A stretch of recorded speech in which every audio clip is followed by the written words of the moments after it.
uma criança me parou, olhou-me nos meus olhos a sorrir, caneta e papel na sua mão. Eu sou irmã Inês Caixeta e Silva. Eu entrei no dia 2 de março de 1980 na congregação. E na época eu morava em Vassouras. Quando eu entrei na congregação, eu estudei em Vassouras. Meu pai era auxiliar de serviços gerais lá no colégio. Então, eu estudei de graça, graças a Deus, eu e meus irmãos no colégio. Eu sou muito grata por isso. E depois eu me encantei com a vida das irmãs e fui entrando, né? E aí eu entrei em Minas, mas fiquei 6 meses lá e depois já vim para fazer o postulantado aqui em São Paulo. Conte-nos como você encontrou as missionárias do Sagrado Coração e por que você entrou no Instituto das Irmãs Missionárias do Sagrado Coração de Jesus. Meu pai tem uma irmã, porque ela faleceu com 28 anos de um vírus que generalizou, né? A irmã Margarida Maria da Silva, irmã do meu pai, ela era irmã da nossa congregação. E já tínhamos primas e alguns outros parentes já na congregação. Eu não conhecia como era criança. E o meu pai veio de Minas para o estado do Rio, em Vassouras, para trabalhar com as irmãs, a convite dessa minha tia, né? Que na época morava no colégio lá. E assim, depois eu estudei e fui aprendendo a amar o serviço das irmãs. E elas espertas me levavam para fazer missão junto com elas. Aí eu fui me encantando com aquela missão, com as coisas que as irmãs faziam. E me colocaram desde cedo para evangelização e me ensinaram a tocar violão e cantar. Aí eu fui me envolvendo. E assim, quando eu terminei o ensino médio, já logo pedi para entrar na congregação. Por gentileza, conte-nos resumidamente quais funções e lugares no mundo você morou e trabalhou. Eu nunca morei fora do Brasil, mas eu já passei alguns meses fora. Passei uns 3, 4 meses na Itália fazendo um curso de espiritualidade cabriniana, um tempo, em 1988, com um grupo grande de irmãs jovens do Instituto. Depois passei um tempo, 1 mês e pouco na Etiópia, fazendo missão, assim, e depois só saía do Brasil para algumas missões pequenas, assim como nos Estados Unidos, na Argentina, mas missões de poucas semanas. E agora, sempre aqui no Brasil, depois do noviciado, eu morei e trabalhei no Colégio Madre Cabrini, dando aula de ensino religioso, trabalhando na pastoral, assim que eu me tornei irmã e fiz os primeiros votos. Depois eu fui para a creche Pequeno Príncipe, também aqui em São Paulo, trabalhei com os adolescentes. Naquela época a creche tinha os adolescentes, né? CJ se chamava. Depois eu fui para o Rio de Janeiro, trabalhei na favela, no Morro do Borel, por 4 anos. Lá eu fiz a teologia na PUC do Rio de Janeiro e trabalhava na favela. E ali a gente tinha toda aquela questão dos tiroteios, de violência e tudo. Mas eu tinha muito medo, mas eu pensava, o povo enfrenta isso, eu vou estar aqui por causa de Jesus e por causa do povo. Então a gente trabalhou lá e fez. Depois que eu terminei a teologia, eu fui para a Vila do João, que é a favela da Maré, no Rio de Janeiro, também favela.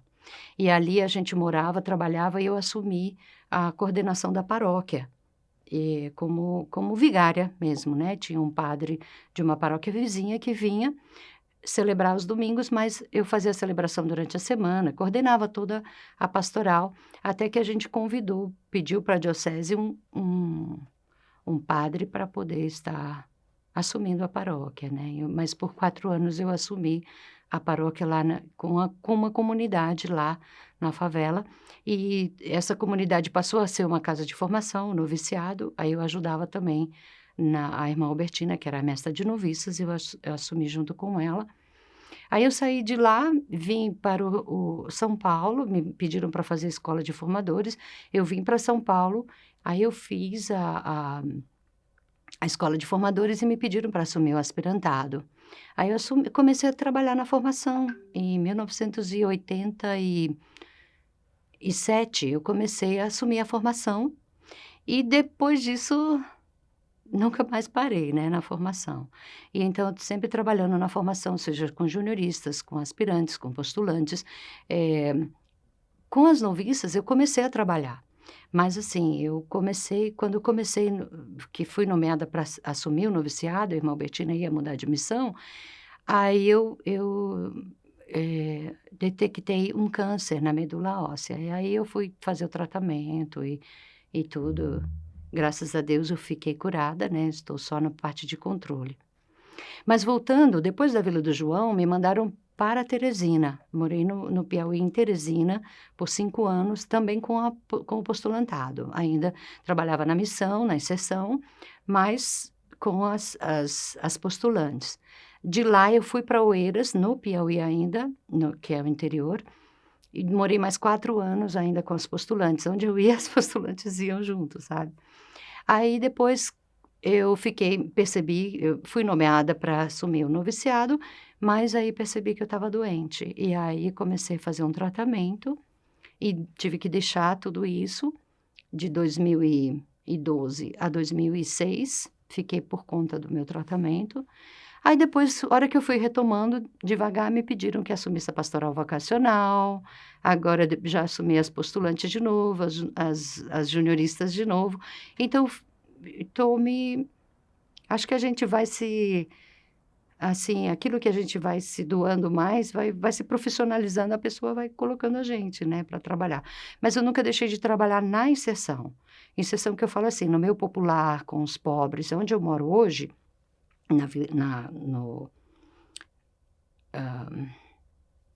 no Capão Redondo, eu trabalho na pastoral, com celebrações, no morro, na favela, dando formação com pastoral do Crisma, dando formação pastoral do batismo, pastoral dos noivos, pastoral familiar. Então, sempre dando formação. Eu sempre uso a teologia assim, para dar formação. Depois eu fiz também algumas pós-graduações para ajudar na teologia. Fiz pós-graduação em liturgia, em psicologia, em psicopedagogia, e depois fiz formação também em espiritualidade para ser diretora espiritual, que as pessoas procuram muito, sabe?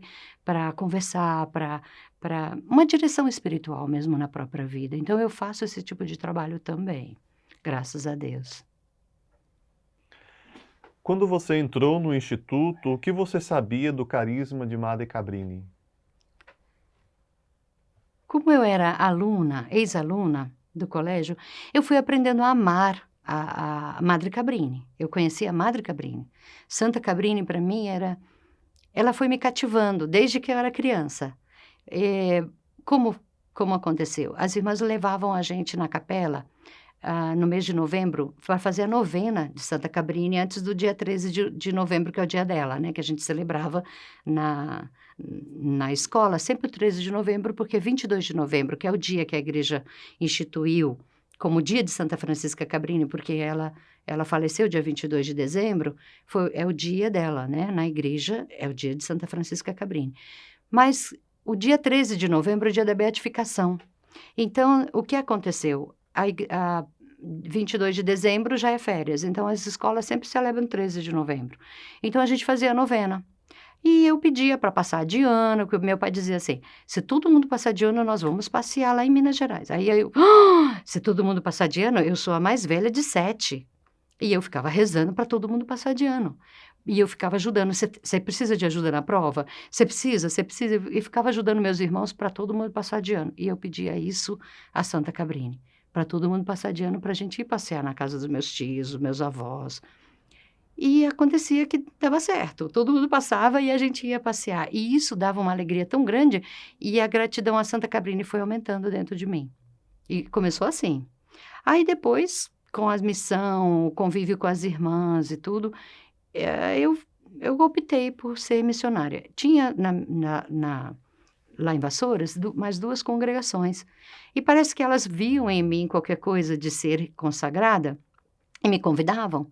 Aí eu fiz encontro vocacional com as irmãs dos Santos Anjos, com as irmãs da Providência que tinha lá na coisa, elas me chamavam. E eu participava, eu ia conhecer. Mas aquela coisa com Santa Cabrini ficou dentro de mim. Aí, por isso, eu optei. Agora, hoje, com essa experiência de vida, como você vê o carisma? Como ele impacta, você hoje? Hoje o carisma me impacta muito, e foi amadurecendo, sabe. Hoje eu vejo o carisma como a capacidade de amar, a capacidade de se doar, sabe, de me doar para as pessoas. A necessidade, o carisma é muito necessário, eu vejo hoje, porque é a presença da misericórdia de Deus. Nós precisamos estar no meio das pessoas, no meio em qualquer lugar, em qualquer missão, mas como aquela presença de ressaltar que o amor de Cristo está naquele momento, naquele lugar, na sua vida, na vida daquela pessoa e naquele grupo onde a gente está atendendo. Então, para mim, o carisma é manifestar esse amor de Deus que já está atuando, fazê-lo visível, fazê-lo palpável para as pessoas, o quanto são amadas por Deus. E para mim, esse carisma é fantástico, é por aí. Nós temos várias frentes de missão, mas o foco é esse. É essa capacidade de transmitir esse dom de amor que Deus tem para ajudar as pessoas a perceberem o quanto são amadas. Porque às vezes as pessoas não percebem, se sentem perdidas, se sentem sozinhas, se sentem deprimidas ou ansiosas demais. Não, aprender a ter essa alegria, viver na alegria. Por quê? Porque são amados por Deus, porque são queridos, porque foram escolhidos, porque foram chamados, porque são amados e podem confiar na graça de Deus, é isso. Como foi viver e trabalhar em comunidade ao longo dos anos? Foi um aprendizado. No início, a gente se defende, né, muito. Se defende porque uma pensa isso, outra pensa aquilo, é diferente, você foi criada de um jeito, as outras são criadas de outro, cada uma de uma família, às vezes de línguas diferentes, né? Nós somos missionários internacionais. Então, sabe, às vezes no início era meio espinhoso, assim, para mim. Depois eu fui me adaptando, eu fui começando a perceber que eu precisava acolher a outra do jeito que ela é. E hoje, isso para mim já é um passo muito grande de amadurecimento, porque eu comecei a perceber que a outra não é uma ameaça, é um somar forças juntas. E eu percebi também que dificuldades todas nós temos internamente. Então, se eu sou dividida internamente, tenho os meus dons e os meus limites, e se Deus nos fez limitados e viu que isso era bom, nós temos que aprender para que é bom. E eu estou descobrindo que é para aprender a amar. Sabe, eu acho que quando a gente aprender a amar mesmo, termina a nossa missão nessa terra. Então, viver em comunidade foi sendo um dom. Deixou de ser um espinho para ser um dom, uma capacidade de amar, de respeitar, de suportar, no sentido de suporte, a outra, o limite da outra, de acolher, de escutar de verdade, não só ouvir e esquecer, mas de escutar, de respeitar, de segurar, de acompanhar. E essa correção fraterna que é muito importante, no sentido, eu digo aquilo, olha, você agiu assim, mas quem sabe podia ser diferente. Então, muitas vezes eu já dizia, assim não pode. Aí eu fui aprendendo a fazer, não, tem que ser diferente. Eu fui aprendendo e amadurecendo, sabe? A maneira de fazer as coisas, de agir, de amar, para aprender a respeitar o outro, né? E eu acho que a vida comunitária é um dom muito grande para o mundo, porque as pessoas, a gente vê hoje dentro da própria família, que eles se escolhem, eles se matam, feminicídio e tudo, toda essa situação de violência intrafamiliar que existe para dizer, olha, nós não nos escolhemos, é possível sim viver em fraternidade, é possível viver o amor ao próximo. Então, para mim, isso é uma profecia, a vida comunitária é uma profecia para o mundo. Eu não entendo a vida religiosa sem a vida comunitária. Qual é a experiência mais profunda e importante de mudança em sua vida como irmã? O que nessa vida mais impactou e tocou o seu coração?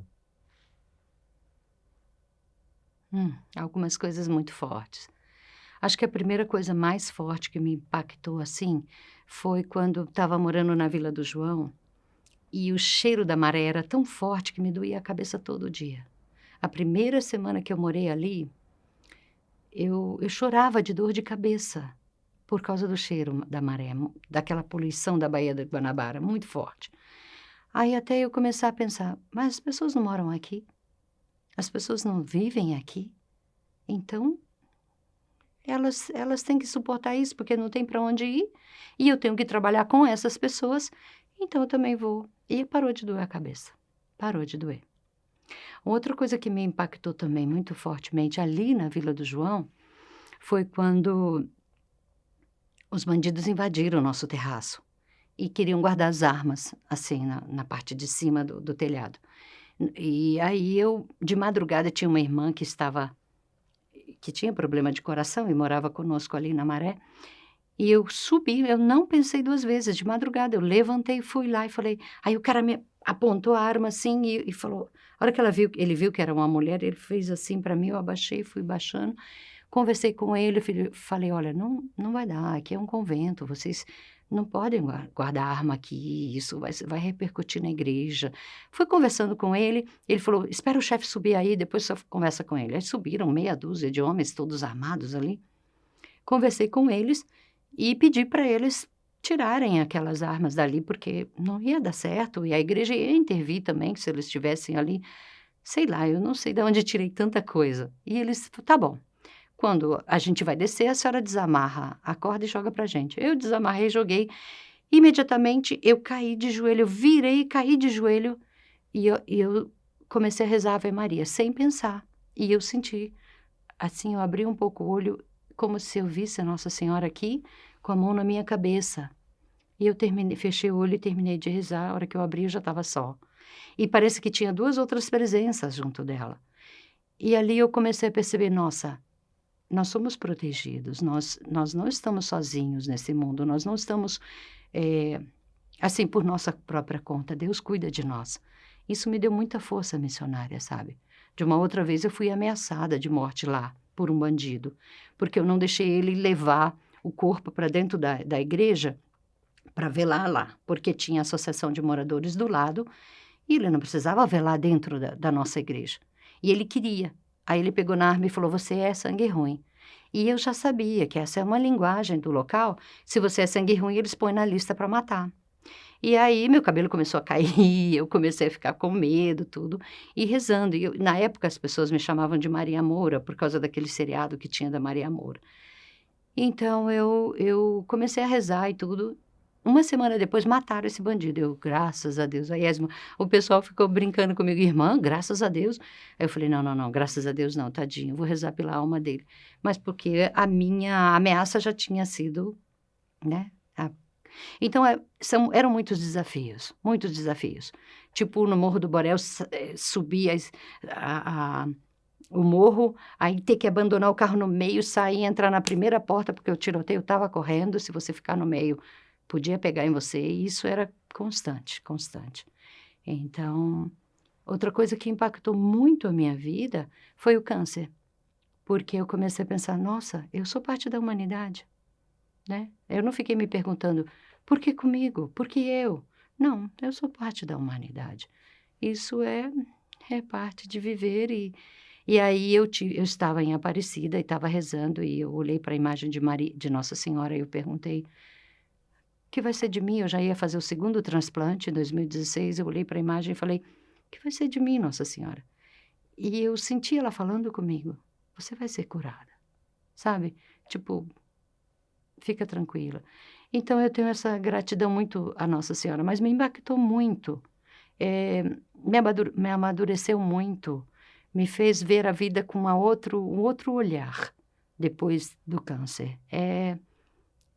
Eu não consigo descrever para você como foi que impactou, porque foi uma experiência de vida e morte, foi uma experiência de fé na ressurreição, de fé na vida, de entrega, do que é verdadeiramente rezar, seja feita a tua vontade, sabe? De estar totalmente frágil e, ao mesmo tempo, segura e tranquila.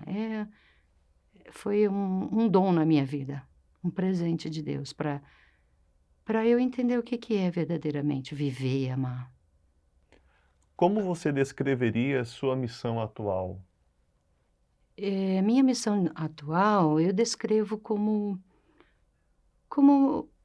a continuação da minha missão de sempre, mas hoje com muito mais consciência. Minha missão atual, eu continuo como formadora na província e no instituto. Eu continuo na inserção como eh, agente de pastoral, formadora de pessoas na pastoral, continuo fazendo celebrações, fazendo visitas às famílias, levando comunhão a doentes. Eu continuo fazendo toda essa parte, dando formação, fazendo missão, coisas assim. E eu descrevo como continuação da missão, sabe? Agora de uma maneira muito mais consciente, muito mais tranquila, muito mais eu. E aí eu aproveito as oportunidades que eu tenho. Irmã, dá uma palestra pra gente tal, esse grupo, aquele grupo, aquele grupo. O padre pede, celebra ali, eu vou, celebra lá, celebra ali. Vamos fazer essa missão, vamos fazer aquilo. E eu faço.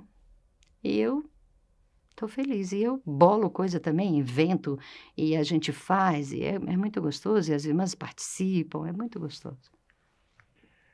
Refletindo sobre sua vida como missionária do Sagrado Coração e portadora do amor de Cristo, o que foi mais gratificante em seu trabalho? Acho que a paciência das irmãs foi mais gratificante, a paciência das irmãs comigo, esse tempo todo. Elas me respeitaram muito, sabe? E eu sempre fui uma pessoa muito impulsiva e briguenta. Em comunidade eu sempre fui muito briguenta. E elas me respeitaram, sabe? Não me mandaram embora por causa disso. Elas me ajudaram, sabe? Aí polindo, aí essa misericórdia em comunidade foi muito gratificante. Então, acho que a coisa mais linda é conviver como irmãs. Muito lindo. E o povo de Deus, sabe? E encontrar as pessoas, encontrar a fé das pessoas. Sabe, às vezes a pessoa está sofrendo e você não sabe o que fazer. Mas eu peço ao Espírito Santo, o que eu falo? Você que conhece essa pessoa, me inspira? O que eu digo para essa pessoa? E ali você fala uma palavra, outra pessoa já sai mais com esperança. Não tem nada mais gratificante que isso não, sabe? Porque você não faz muita coisa. As favelas que eu morei, por exemplo, continua lá. Tiroteio, tudo. O que eu fiz de diferente? Não sei. A vida de alguém a gente impacta, né? Isso não leva em conta, Deus sabe. O importante é eu amar, é eu transmitir esse amor de Deus, é eu ajudar a pessoa a acreditar que Deus a ama. Então, isso é o que mais impacta, é o relacionamento fraterno, o relacionamento de amor. O que mais me impactou na minha vida até hoje. Em sua opinião, quais são as maiores forças do Instituto? As irmãs. A maior força do Instituto somos nós. Porque sem as irmãs não existe Instituto. E a graça de Deus, sabe? A intercessão de Santa Cabrini, o amor do coração de Jesus, eu acho que é a maior força que a gente tem, é confiar que o coração de Jesus desejou essa congregação, por isso deu esse carisma a Santa Francisca Cabrini. Ela deixou para a gente como uma herança, um legado maravilhoso, e que com amor, e só no amor e na força do Espírito Santo a gente pode levar para frente. Porque por nós mesmos, o que a gente pode fazer? Nada. E é o Espírito Santo quem nos conduz. É a força que a gente tem é confiar na graça de Deus. Olhando atrás em sua própria história, o que você diria a alguém que está pensando em se unir às várias missões das missionárias do Sagrado Coração de Jesus? Pode vir. Eu diria isso para quem gostaria de vir fazer parte do nosso instituto. Pode vir porque vale a pena. A gente tem um campo muito bonito para crescer, para amar, para se doar. Se você quer realmente se doar ao reino de Deus, está no lugar certo. A missão é longa, é grande, é bonita demais e vale a pena. Vale a pena, pode vir que você não vai se arrepender. como eu, que já tenho 42 anos nessa caminhada, fora o tempo de preparação, né, antes de entrar, eu acho que eu faria tudo de novo, porque vale a pena. Vale a pena estar com Deus, vale a pena responder aquilo a que você foi chamado a ser e a fazer. Porque toda pessoa nesse mundo tem uma missão, tem uma vocação, independe de raça, cor, religião, o que, se ela nasceu, ela veio com uma missão. E se ela tem uma missão, o responder a isso faz ela ser feliz. E ela sendo feliz, ela dá glória a Deus. E é isso que é a nossa vida. Então, como missionário do Sagrado Coração de Jesus, eu sou muito feliz. Graças a Deus. E eu continuo achando, quem recebeu esse dom deve participar, deve responder sim, porque vai ser muito feliz, como sou.